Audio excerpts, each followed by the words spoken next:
Good afternoon. I'm George Flores. I'm a member of the Roundtable, and also I work for the California Endowment. We are resuming our session on human capital with regard to business and population health. And I'd like to acknowledge our discussants, presenters, Carla Javits and Farad Ali. We're going to reflect a little bit on what they had spoken about in the morning session. We had a presentation on both of their programs that had to do with lifting up people into employment to give them opportunities to break the cycle of poverty and unemployment, and trying to show how businesses that create shared value and are dedicated to improving the economy for themselves as well as the community at large can work to employ these people, and that programs that help prepare them to be more ready to be good employees can be very successful and contribute multiple co-benefits as a result of this employment. So what I would like to do also to maybe stimulate us to think even more broadly about human capital with regard to population health and the role of business is share with you a little bit about what the California Endowment is doing in communities here in California. We've invested over $1 billion over 10 years in building healthy communities. And investing in human capital, what we call people power, is one of the main ways that we're doing this to address issues of inequities in health and in society.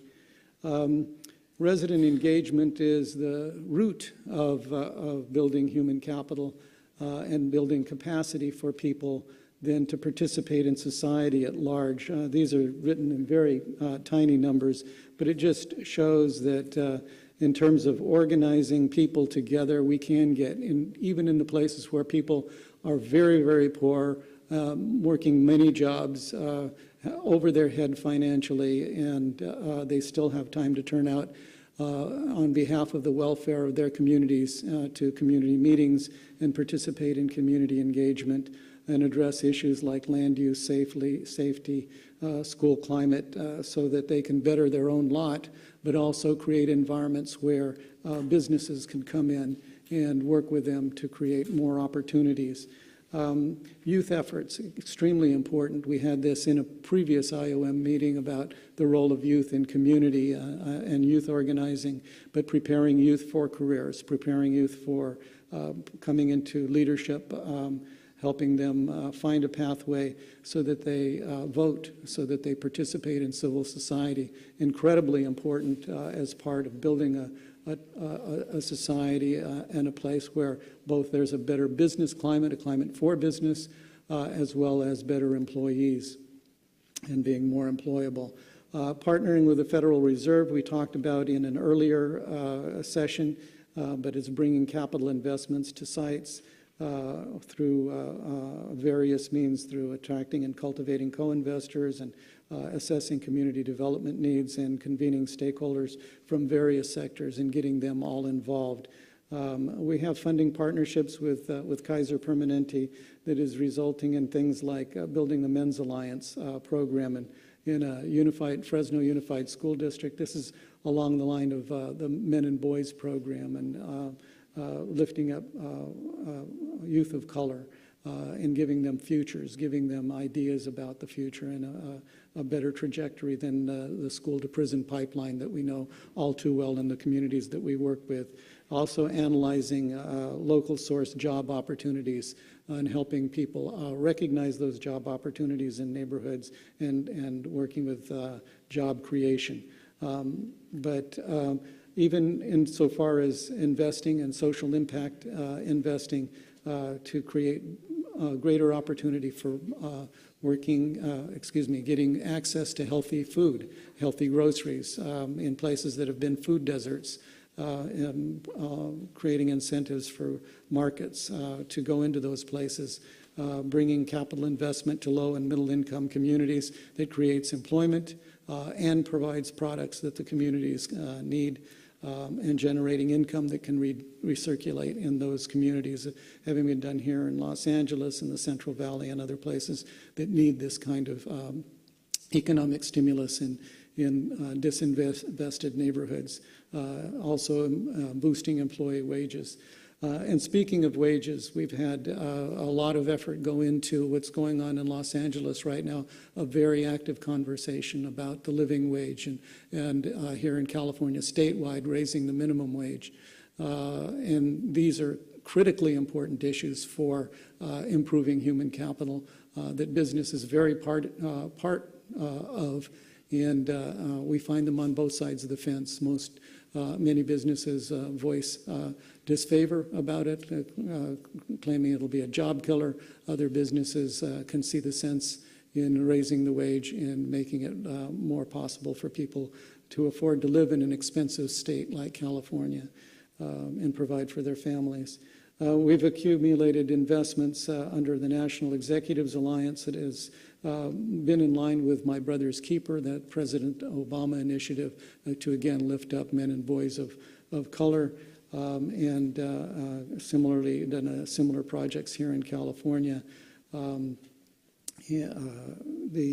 local sites have leveraged funding to attract monies from the Departments of Transportation and Housing, Development to build up communities so that the transportation systems are better. It's more walkable, more attractive again to business, so that these places that again had been disinvested over time, or where retail has not been thriving, can do so. And finding park and green space, infill development, housing that is more conducive to people again staying and living within communities.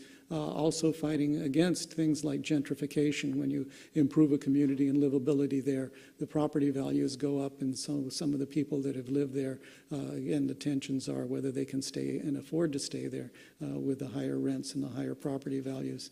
Becomes a contentious issue. So in terms of progress in human capital, we see two sides of the issue always surface, whether equity is created or greater inequities are an unintended result of some of this progressive change. Prop 47 was a large initiative passed here just in a recent election that resulted in reclassification of people that had non-violent offenses